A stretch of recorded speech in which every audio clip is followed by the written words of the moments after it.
Welcome. I have, if you're watching on YouTube, you can see them. They're not even on two separate screens. They're sitting in their beautiful conference room with their fancy, you'll have to tell us what your technology is, but Dan, Wesson, and Chelle Pederson, they are the co-founders of the Post Workspace in Northwest Tucson. Dan and Chelle, I feel like this is a long time coming. Thank you for doing this today. I'm so excited to have a conversation with you two. Sure. Our pleasure. Glad to be here. So Dan, I feel like you've just celebrated your 2-year anniversary, which I feel like I interview a lot of people who are like, well, so we opened in March of 2020 and you guys just about fall into that camp, but you were working on your space for a while. So I can still remember when we had the phone call and you said, this is what we're working on. Yeah. I think that I finally found you. I bet you it was almost 2 years before we opened. I think it might have been. That's why I was like, is that possible? Yeah. That's why I feel like we go way back because, we almost do. So we were just really took our time. Yeah, we really took our time kind of going, talking to you, a lot and going around the country, visiting different spaces and really getting to know the industry out. Yeah. For a while. Yeah. So, and I had the pleasure of visiting your space last summer. I'm not sure I recommend a visit to Tucson at the end of July. But it gets a little warm. It was a huge treat to get to see your space. It's gorgeous. And we were talking about your coffee bar earlier. They're community managers in our community manager program. Yeah. And Chelle's enjoying the coffee from her coffee bar on the table if you're on Tucson. So 2 years, right. You went through the startup school program in like one of our first cohorts. And I feel like I will always hold a special place in my heart for those early days. And then you've been in the flight group program for ages and the community manager university. So I want to, share your story. So let's talk about, you have a little bit of a different story than some of the folks that, just want to get into co-working. You have a real estate background, and Dan, we appreciate, you'll often lend your perspective and expertise kind of on the real estate side, which is awesome. So tell your story. You had a kind of a problem that you wanted to solve in a building that you were involved with. And right. So I've been in commercial real estate for over 20 years. Actually, it's quite a bit longer than 20 years, but we're sound really old. 20 and holding. I say 20 plus. So I started back again many years ago with Robin Ellis. I've also had a stint at CBRE, and I started off as an office leasing broker, and then moved to investments. But I took this building on, marketing it very early on in my career. And over the years, just the guys that own the building really turned into more friends than clients. And so, I probably did more around here than the typical agent would do. And so to answer your question, how it all started, I came down to, we had executive suites down on this first floor, but nothing that you would ever want to office out of. I mean, they were bad. And I could easily say this, even with the owners listening, it was by far the worst space in the building. I mean, people call it the dungeon. I mean, it was bad. Had low ceilings, and it was the traditional executive suites, just a ton of offices, more mazes, it looked more like a maze. And so how it started, I came in and I thought, you know what? I need to liven this up and open it up. So I was going to knock a wall down and put a flat screen TV in the reception area. And then I started doing some research and some more research. And I think at that time I was with CBRE, and I think I remember telling you this, they have their Office 360 program, which is incredible. And I just started researching it, and the deeper I got, the more interesting it became. And then, of course, we found you, and the ball started rolling. And then by the time we went to the GWA conference, Totally. and we started meeting the people, and they were just so open and friendly, and I don't know how much you know about commercial real estate. I know, right? I was going to say, not like your friends in that. commercial real estate. It gets a little sharp elbows. Yeah. But yeah, we fell in love with it. The speakers at the GWA conference, and you, I mean, I know we're going to talk about, you know, some of the mistakes that we've made, but honestly, if it weren't for you, and a little plug here for you, Jamie, we avoided so many mistakes just by working with you. It's true. I mean, and it's true. I don't know, you know, all the things that we avoided, but it shows in the space. It definitely shows in the space.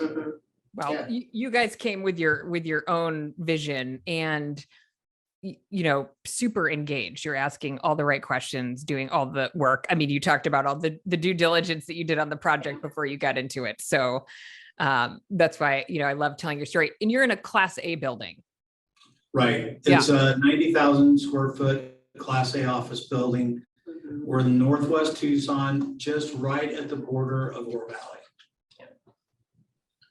So yeah, talk about, so then what? So then you told the building management or owners that you wanted to knock out a wall and put up a flag. Right. Yeah. So and then you changed the plan. Right. So I went to them, I presented it, you know, of course you helped us with the pro forma, you know, went through the whole thing, and it's kind of a big deal now in commercial real estate, at least in office leasing, that it's hard to make a deal pencil when well, first of all, you got to find a tenant that's willing to do a 5-year lease. Yep. But to do those TIs and then have to do another round of TIs, possibly if you don't renew them in 5 years. Right. And you know, when I started in the business, really date myself, but you could do really nice TIs for $20 a foot.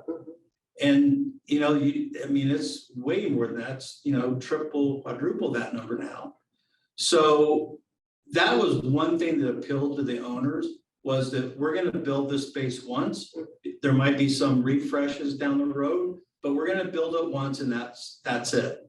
So that was a huge selling point to the owners of the building. And we started doing a few plans, talking about it. Yeah. Oh my gosh. Yeah. Well, it's funny. The architect really didn't want to draw what we were laying out. Wait, I can remember you getting in a call and being like, well, so he's got this lounge. It looks like a doctor's office lounge. Like, you're like, he's just not getting it. Yeah. Hopefully not listening. Well, like the micro offices, he was like, that's no one's gonna go in there. I won't do it. Right. No one will. Right. Yeah, no one's gonna go in there. Right. And what's funny is those are our most popular offices. Yeah. I mean, those filled up immediately, and they're always full. People love those little offices. Yeah. Yeah, that's true. Wait, so how did you get past the challenge with the architect? I don't even remember. Did Chelle took over on design? I said Chelle on him. No, he just drew it. Yeah. Eventually he just drew it. I don't know how much of a believer he was in the project, but he drew it. And you know, we moved on from there. Chelle and I were very involved in the build out process. Yeah. Oh. Can we talk about your viral video, Dan? Oh, yeah. So again, going back to, we said, you know what, if we're going to do this, we want to do it right. So we scraped the entire space and started from scratch. And so my viral video that you mentioned, so I go over what went into our walls. Yeah. And so I don't want to go into the detail, but you know, it was we used quiet rock, and then we used the green glue, and then another layer of the quiet rock, and we, you know, put putty on all the outlets and penetrated the. I mean, we did anything that you could do to minimize sound transfer. We did that. Right. And paid off. It paid off. Yeah. It paid off, and you know, a lot of other things that we did. You know, and a lot of people say that to us when they come in. It's the little details that we got right, as far as like all the outlets, USB charging, just all the little things that we did that, really made the big difference. And it helped you to pre-sell the space because Chelle was taking videos of True. Dan talking about the Yeah. soundproofing. But Well, you got some crazy number of views on that video. I know, I Yeah. don't know Yeah. what that was, but yeah, we weren't Yeah. expecting, Yeah. we weren't expecting that. Right. But yeah, Nope. speaking of Chelle, I mean, going through this process, I mean, the detail that, as you know, that's involved, all the, things that have to be done in order to make it all work. I mean, that was all Chelle. Yeah. As we were just talking before we started, I mean, I'm winging it, I'm like, Chelle I'm a has the typical plan. broker. I mean, I'm winging it. Yeah. But Chelle, I mean, she got down and did all the detail stuff. And in fact, a lot of this stuff, like we look around in the space, the things that really set us apart and really, like, when you look at something, go, that makes the room, Yeah. or that makes the space. Some of that stuff we weren't gonna do just because it had a million details to it. And Chelle said, nope, we're doing it. You can't see it on the video, but there's a really cool Bonko over here that she did, like the iPads on the conference rooms, and just a lot of little detail stuff that she ran with that really made the space. Yeah. It was a collaboration. I was going to say, you two are a great team because also Dan, like your perspective, that's why I love listening to you talk about your real estate perspective, because unless you've been in the seat that you were in and understanding that context, around TIs and the value to the landlord and figuring out how do you present a case, then, the project wouldn't have come to be. But it's like you saw it. You're like, I see this opportunity, right, to take a space that may never have been occupied. Well, I Except can for the tell you the executive suite. space, yeah, Right. this space never worked. The 30 or 25, 30 years of this building has been here. This particular space has never really worked. Yeah. And it was really neglected. Yeah, it wasn't a good space. And really the key with making it all work, you have to have a real partnership. And that's really what we did. And we can talk about how we structured the deal, but we're just not a third party disinterested in the overall leasing of the building. I mean, we're true partners. So if we have someone here that outgrows us, we're going to put them in the other space, the direct landlord to tenant space. But I can't tell you, I mean, we've had a number of times where we've done TIs in the space, and while we're doing TIs, they're working out of the post. We've had a couple where we're doing a new tenant's coming in, and what do we do with them? Well, it's super easy now. We just put them in the post. So it's a true partnership, and it's worked out really well. And a true amenity in the building. You mentioned, before we talk. So talk about kind of the partnership, whatever you're willing to share about, how you approach that, from a structure, but also just kind of the relationship and thinking about, kind of the building as a whole. Yeah, it was pretty easy. So there were some drawbacks on different business models. What we decided on was we just did an LLC. It was a partnership between us and the building owners, and then that entity signed a lease. And so we pay rent and we get paid a management fee, but it all goes through the LLC. That way, you get both sides, right? You benefit, but also if there's a little bit of pain, it's all shared. So everybody has a vested interest in making it all work. So how did the build out get funded? So the build out part, we treated the lease just like a regular deal. The landlords paid for the TI. Typically, again, the building superintendent does the TIs, and we have no involvement as a leasing agent. We just get the lease signed and we split. So Chelle and I were very, very involved in the improvements. We got a lot of our own people over that worked at some of our other properties, did a lot of the work in here. And in the end, we were able to build this space out with the glass, with all the upgraded flooring and, our walls, our quiet walls.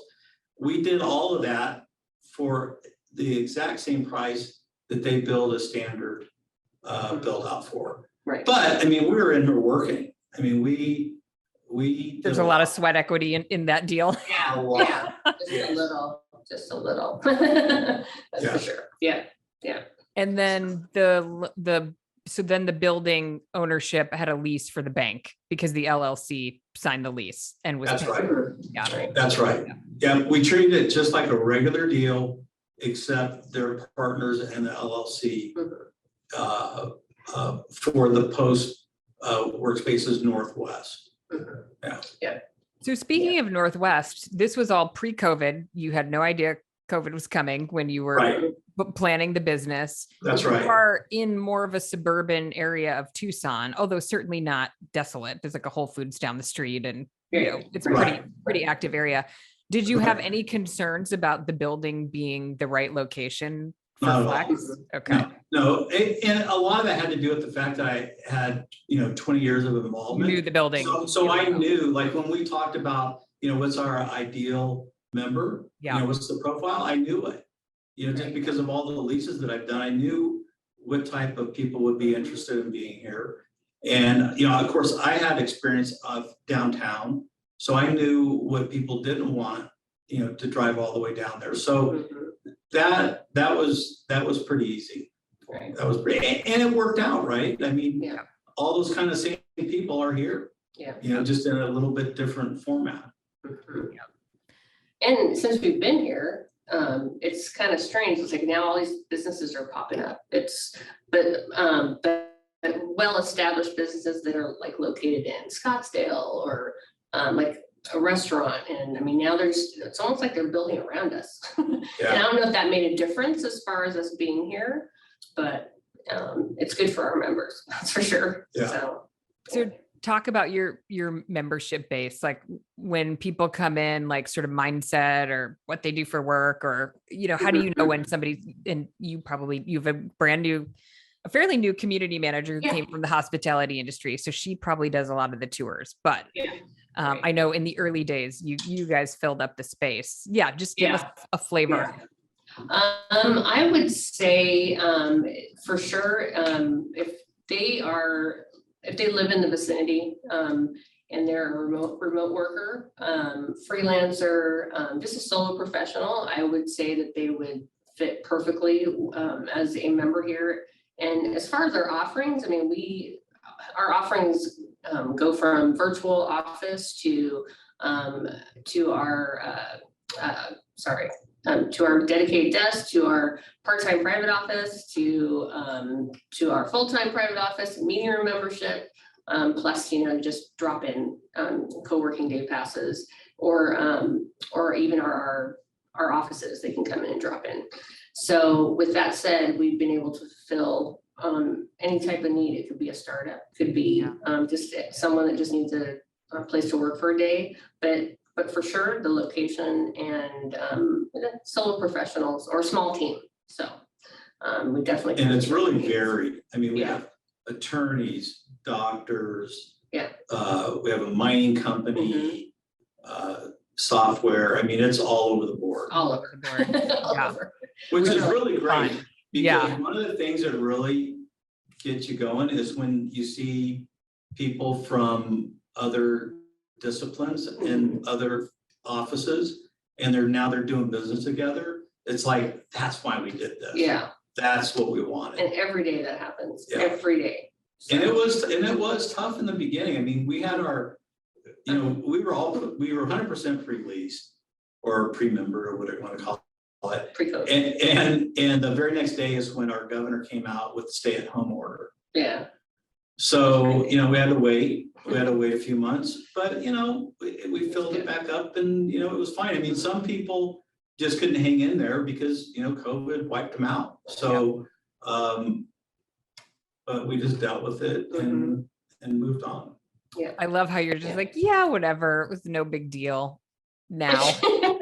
Now. Well, yeah, now we're saying that, then we're Exactly. like, what are we gonna do? No. Yeah. You know, it's just like that's how the part-time private, Mhm. you know, kind of showed up. Yeah. I remember we were standing out here going, what are we gonna do? We can't have people out in the open area. Yeah. So our policy, and we were very careful. So we went and bought air purifiers, we had very strict protocol. And if you had an office, kind of the rule was wear a mask in the open area. When you get to your office, take it off and, you know, whatever. And so that's kind of how we started with the part-time privates, like, well, we get them in here, but they'll go there instead of here. Yeah. And it really worked out. I mean, it really, Yeah. I would say it kind of saved us. I mean, for the revenue that comes in off those offices, being part-time private, I think it's been a home run. And it's still one of our biggest sellers, so. So I love that product. And also, yeah, Dan, this is a side tangent, but at some point maybe part of that idea came from the 365 concept, right? Where you're like, why can't someone just have a membership? Absolutely. And then just come in and use what they need to use? And I was like, yeah, why isn't it that way? That right. So that would be 100% ideal. Yeah. Yeah. And I kind of wonder if we'll get there at some point. Like, you got to figure out the business model and, you know, all the things, but that would be the ultimate. That would be the ultimate. Yeah. Would be if you could do that. So, okay. So you have 7,000 feet. How many offices? We have 8,500 Oh, feet. 8,500. And then, you know, we started doing the service office on the 3rd floor. Yep. So I guess if you add that, I mean, we're about 12.5, something like that. Okay. But so not counting the service office, we have what, 25 private offices? 25 private offices. So there's a few things we intentionally did. So we didn't do any big team offices just because we were limited on the square footage. We thought, okay, we'll just start more with just offices. So we have that. We have 14 dedicated desks. Yeah, 14 dedicated desks. And then, of course, our open area for co-working. Yep. We have our large flex space. And the flex one space. large meeting room. You always call the flex space is like an anything space, training room, offsite. Yep. How is the utilization on that space? Awesome. It's Okay. been increasingly going up as far as people booking it. So yeah, I mean, we've had larger companies come in to do, like, you know, their team leadership meetings, or we have Graystar, which is they're building a what is it called? One of those assisted living facilities here locally. Yeah. And so they're hosting their it's like a coffee chat for their new tenants. So They basically have like an open house. Yeah, open house. But instead of being on site, it's here. Yeah, Offsite. because they're still building it. Yeah. So yeah, it's worked out. I mean, they're just very different venues. So Are you doing anything specific to market that space?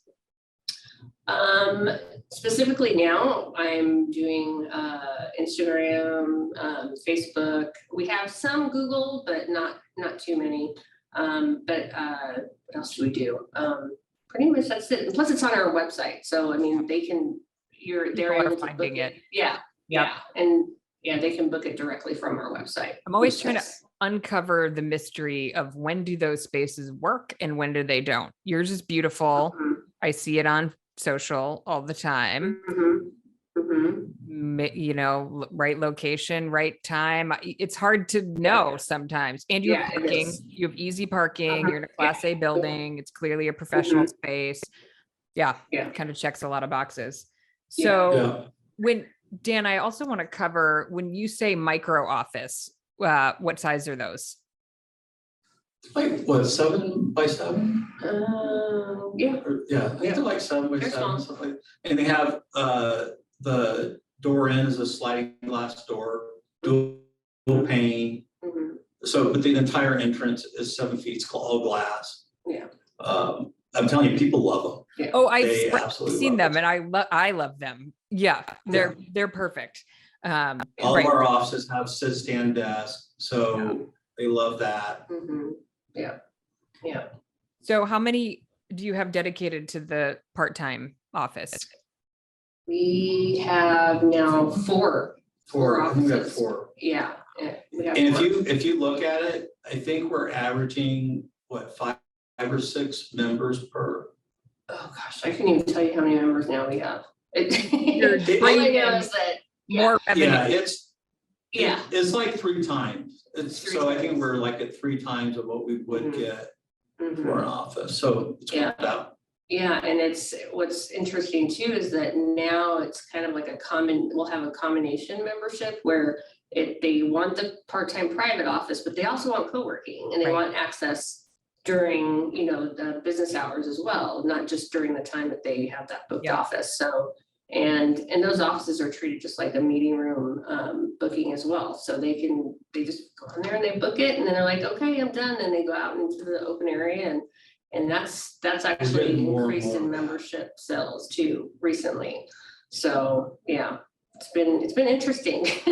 Other operators try that and it doesn't work. And I always wonder why, because I think it's, I don't know. Yeah. I think honestly, part of it has to do, we didn't know any better. We just put it out there and Just to do it. Let's try this. So and so we sold it.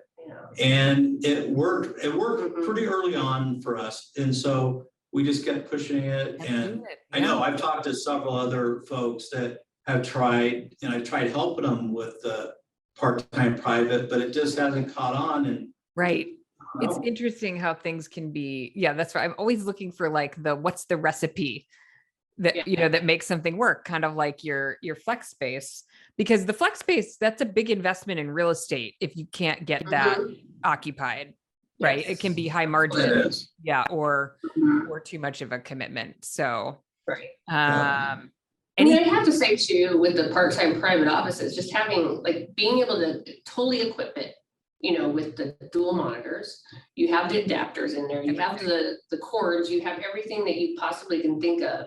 And all you have to do is just go in there and work and give them a trial day. And it's like, they're hooked. It's totally the craziest thing I've ever seen.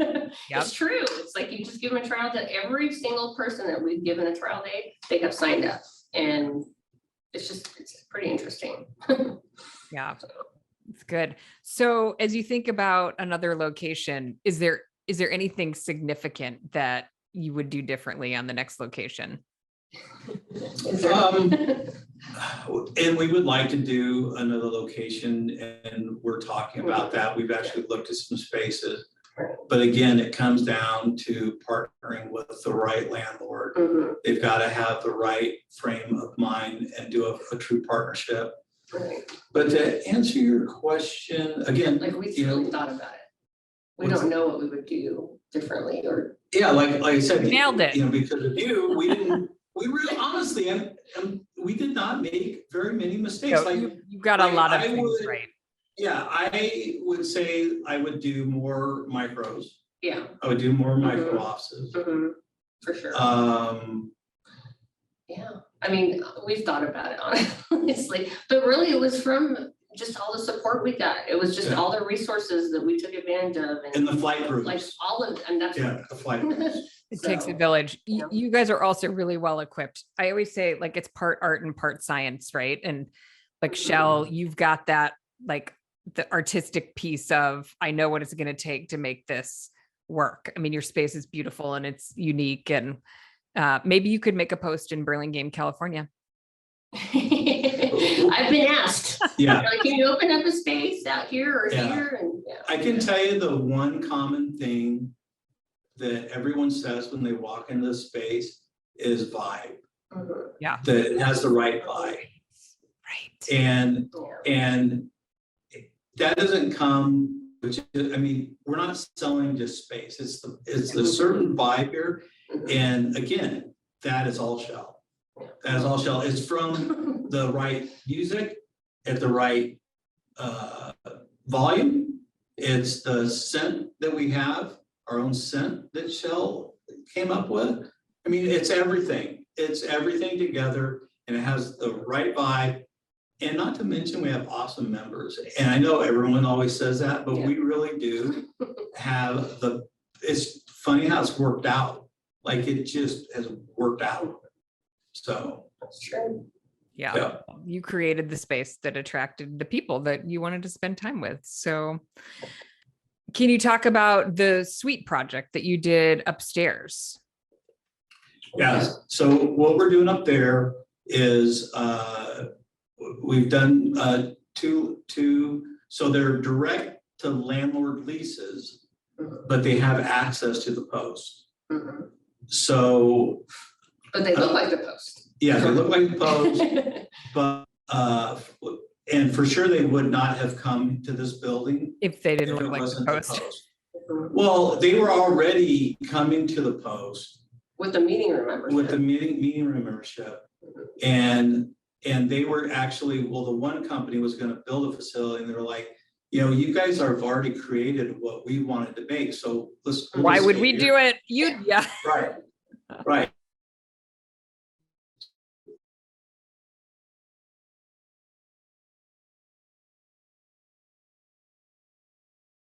Lease, but we did a part, so they have access to the post, and so the landlord is paying for that. Mhm. So, I don't want to get into rates, but they were able to get a substantial, rent bump, like a substantial rent bump, Mhm. because the tenants have access to the post. Yeah. So again, it's kind of a win-win, everybody's happy. Mhm. So we're doing more and more of that now. Right. Yeah.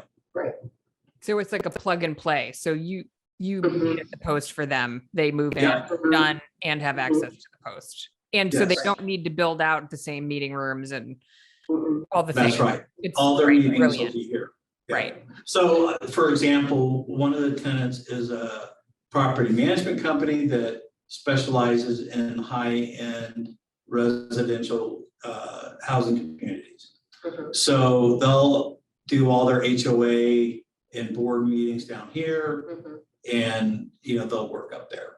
Yeah. So. Yeah. It was really a perfect fit. Yeah. And For it's sure. perfect for the building because over time, the landlord could sell more efficiently, right? And have more tenants because they're sharing your space and they don't all need their own Right. meeting rooms. And yeah. That's I love right. that. So we have a program for the new tenants that we call service office, but we're also bringing in the rest of the tenants into the space. Mhm. So, and we're just starting that now, but, you know, so every time, for example, Chelle created our food truck.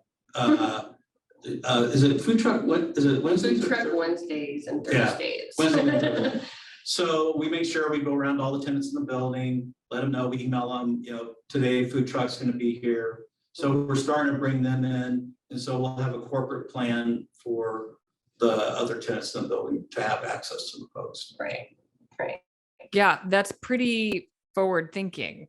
You know, people talk about that, but it's not being done that often. Yeah, Really. it makes a lot of sense. It does I make a mean, lot of sense, but you're like, I- you're community building for the building and making it That's right. Right. experiential Right. and making people feel connected, which is going to make them want to stay or even show That's up. right. Right. Yeah. Mhm. And that's the hope. I mean, that's the plan. Like how many times do you have like that you can think of, or most people, they work in in a building and you really don't talk to, the person next door or whatever. Right. And now it's like, everyone's so, they all congregate in the front to, Yeah, it's when an they order event. their food. Yeah, it's very neat to see. So, I mean, Yeah. like Chelle said, there's a lot of times where, there'll be a 1,000, 1,500 square foot tenant. They go to their office, they don't see anybody, they don't interact with anybody. mhm, But now, they have the whole building. yeah. And I think people, at least from what we've seen so far, people love it. Yeah. And they love the food. Right. It's like so easy for them to be able to say, oh, it's okay, now we'll go out in there and get our lunch or whatever. Yeah, it's been nice. It's been nice.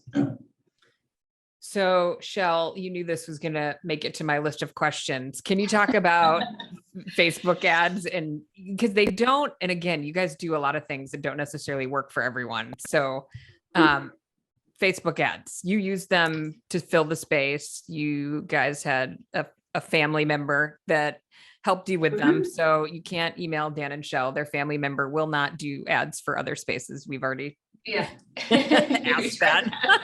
Yeah.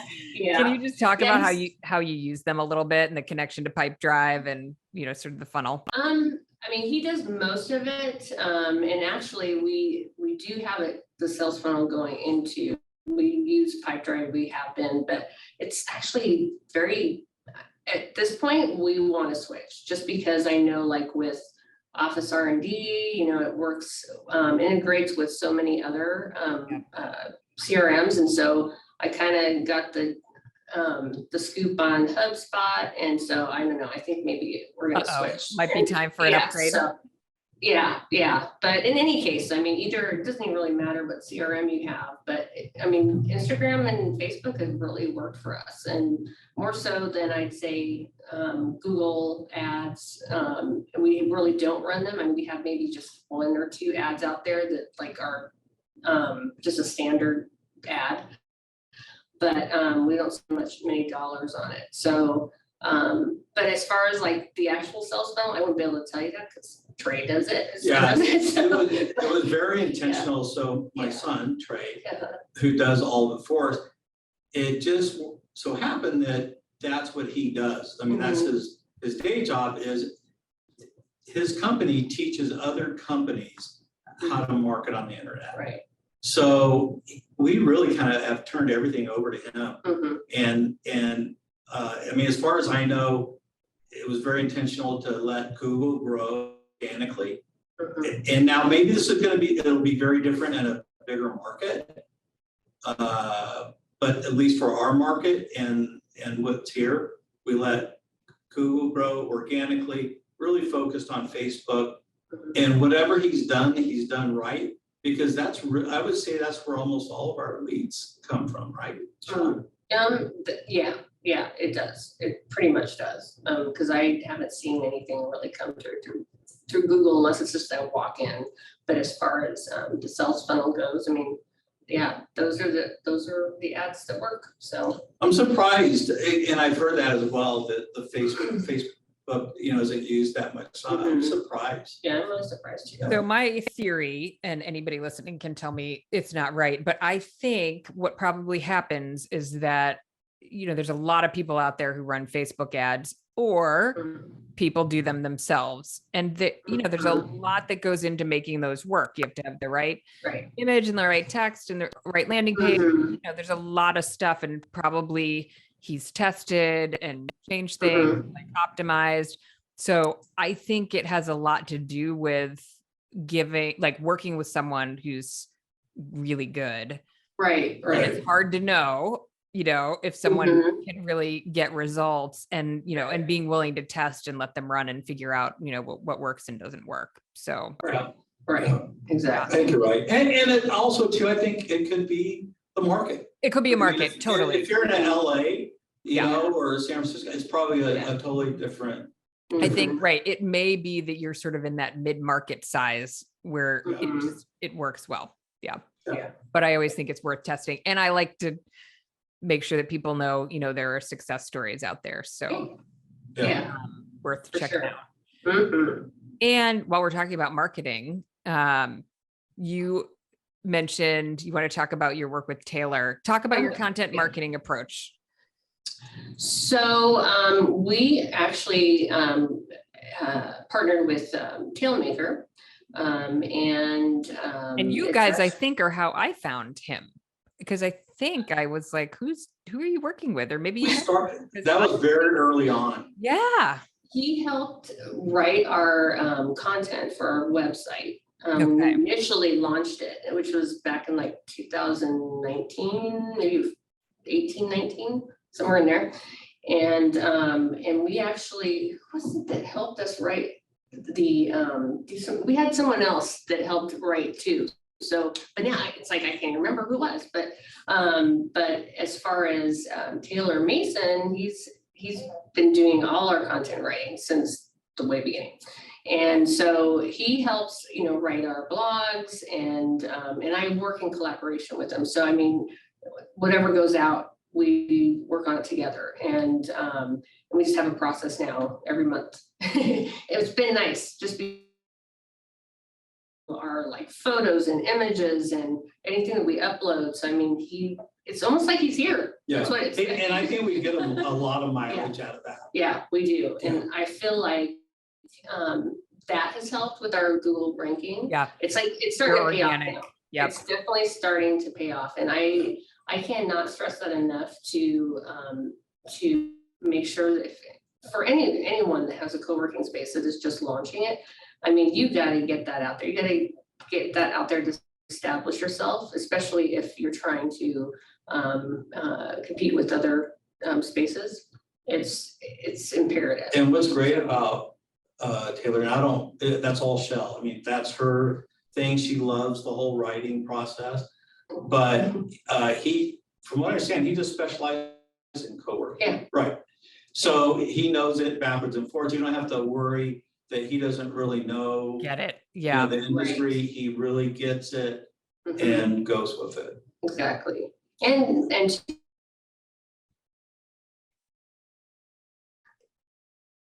far as like editing, right?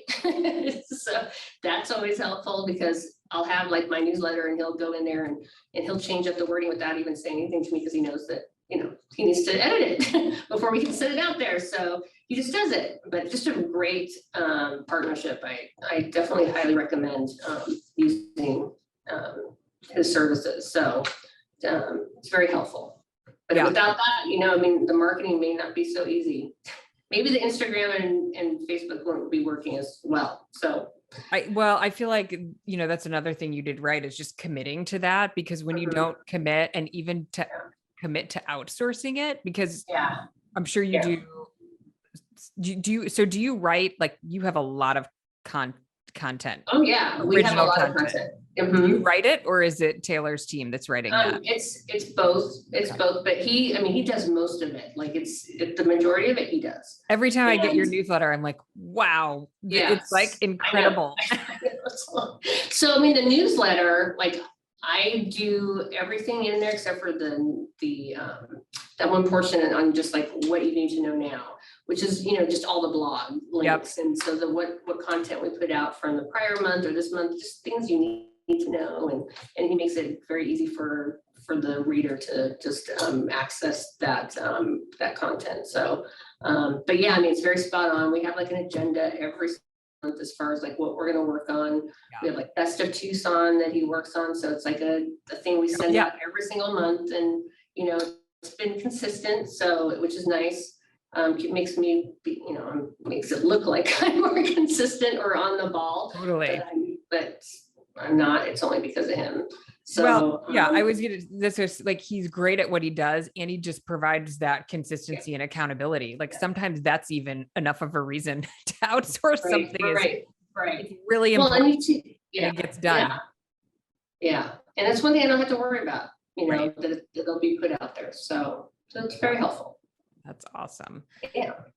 Okay, and you have a new community manager from the hospitality industry. We talked about this in a little our pre-chat, but how are you seeing I think this is one of the questions people are asking, like, well, since there's a lot of hospitality talent that's out there sort of rethinking, you know, what's next for them.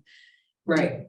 How do you see the value kind of coming through of someone with that background?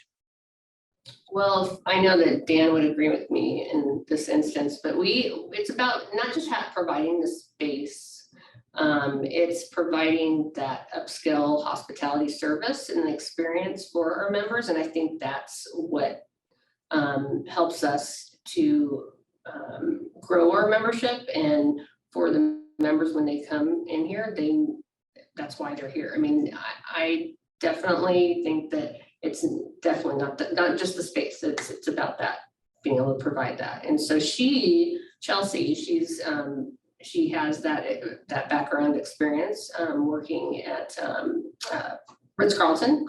So it's just an innate part of her character that she provides that hospitality experience for the members as soon as they walk through the door. And it helps us sell our memberships. So, you know, it's definitely a plus. And I would highly suggest doing that as well.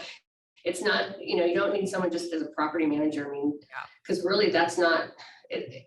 We're really in the Yeah, hospitality. we're in the business. hospitality business. That's what we're in. And she really gets it. Yeah. She gets does. it.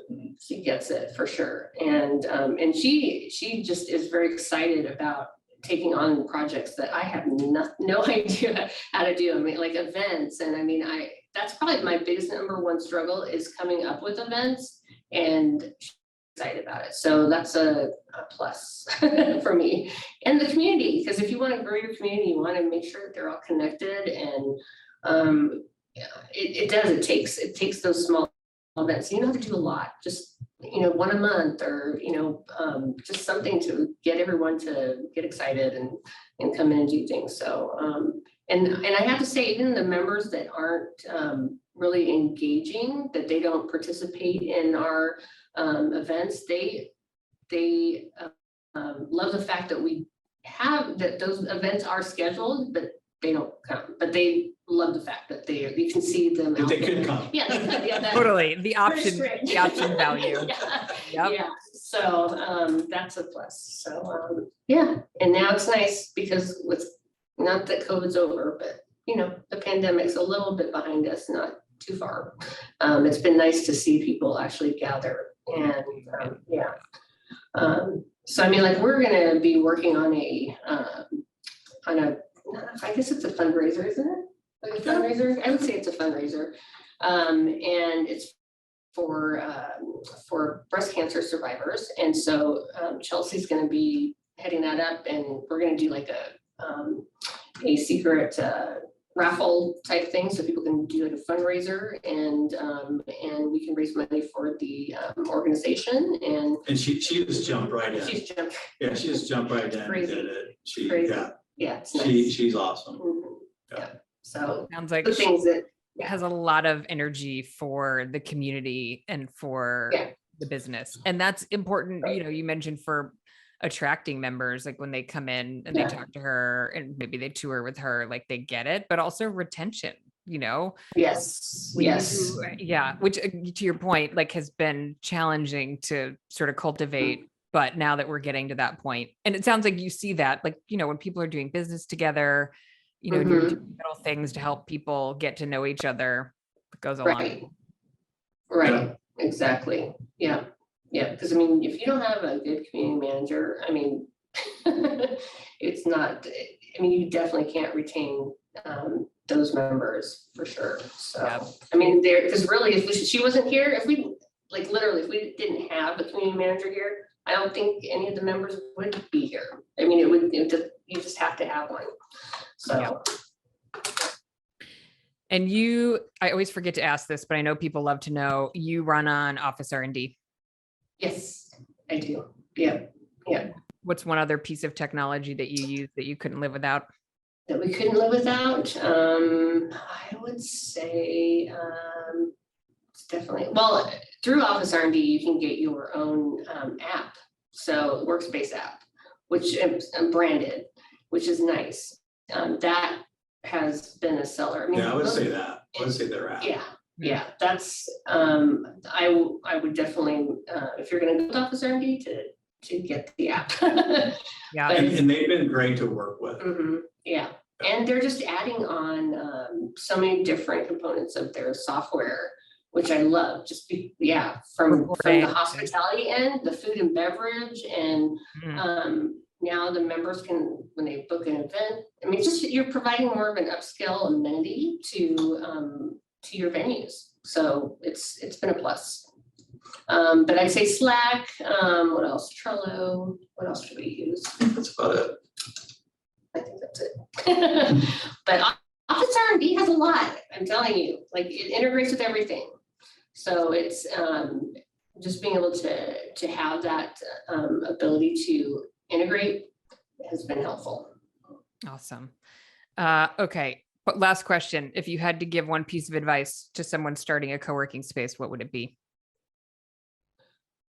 Join Everything Co-working. Did you guys set that up? I know. Chelle's like, I'll slip you the check later. Yeah, I'm not you guys set kidding. that up. I'm not kidding. But no, I would say that. I really would. I would say that. I would agree with that. Yes, I mean, We honestly, avoided so many mistakes. And plus we had fun doing it. we did. I mean, I don't want to oversell you here, Jamie, but It's true. like that first, you remember in Austin and we all went to the, Oh, that's right. The barbecue place. was it Michael that, who went on the Michael. scooter? Was it Michael? Michael. Oh, I'm sure it was Michael. That's right. Yeah. Yeah. He did. He did. I forgot about Yeah. that. It's been fun. I mean, it really has Yeah. been fun. I mean, and not just Jamie, the operators. It's Yeah. like Like all the Felicia students and all the different people. You get little bits and pieces from all the different people. yeah, And you know, you're really there to hear what they have to say and go, oh, I could do this. right. Yeah, very beneficial. Yeah. So- Well, it's been an It's honor, to get to know you guys. I forgot about the barbecue, and hopefully we'll, have some of those same. Wonder if Frisco has Ooh. scooters. Yeah. It'll be a new place. Yeah, it'll be super much fun for to see will be. everybody in September, which we should do a plug for. We'll be at the GWA conference in Frisco, Texas, the week of September 20th. So anybody listening, we'd love to see you there. Dan and We Chelle. can't wait.